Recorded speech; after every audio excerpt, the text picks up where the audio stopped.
Recently I had a case where a client came in and told me this story, and I'm scratching my head like, you gotta be kidding me.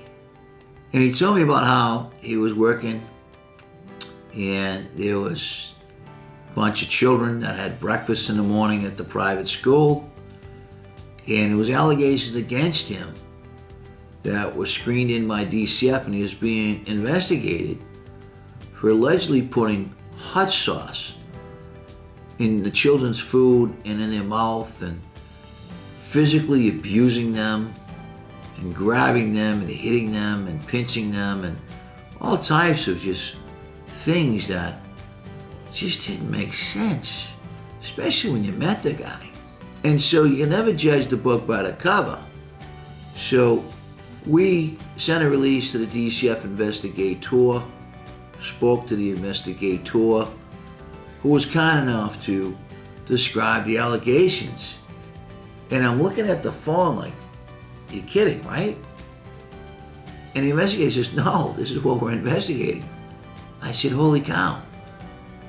I'm like, holy cow, how can that be? Just on its face, it didn't make sense. And again, common sense is very uncommon. We met with the investigator and went through all the various things that were being alleged. And we proved that in the refrigerator, there was never, ever, ever any hot sauce. So that went out the window. Then they said that he was abusing a child. And it was certain people that had been alleged to have been present when this happened.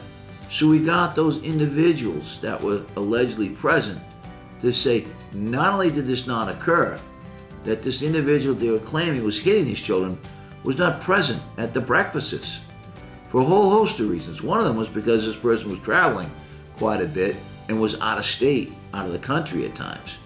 Another reason was because this person never went to breakfast, wasn't there when breakfast was being served.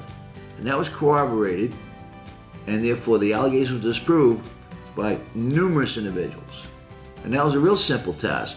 But the hardest part of all of it was this person getting back his reputation amongst the school. Because all of a sudden the story went out, and this person, no matter what you say sometimes, people are not going to believe you. Well, DCF unsupported. Yeah, I'm sure they did. And everybody was looking down upon him. And he felt like his reputation and his job was over. And yet in the end, DCF did the right thing. They did not support the allegations. They looked at it, they listened to the evidence, they listened to witnesses. They looked at all the records and all the proof, all of his travel tickets, where he was, when he was somewhere, and all these dates he was allegedly harming or hurting or putting hot sauce on these kids. Just didn't add up. He was not there.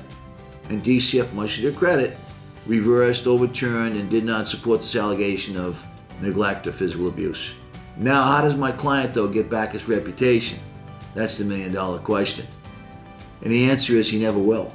And there'll be people forever whispering behind his back, perhaps. But the thing is that little people do little things. Regardless of what you do as a person, there will be people that will talk about you. Because unfortunately, they don't have much going on in their life. And I explained to my client, that's just life. You hold your head high. You did not do anything wrong. And DCF exonerated you, much to your credit. So now he moves on. I said, put your reputation back intact. Just be who you are. Continue to be that outstanding person at that school. Also, regarding your job, you still got gainful employment. You didn't lose your job. Continue to be that outstanding worker as a teacher that you know that you are and are capable of being. And go the extra mile, over-deliver. Give 100%, do your personal best every day. And he swore he would. He was given renewed life and a new opportunity, a new chance to continue to mold and shape all the young people in our society. And that's a great thing, because we would have lost one heck of a good teacher.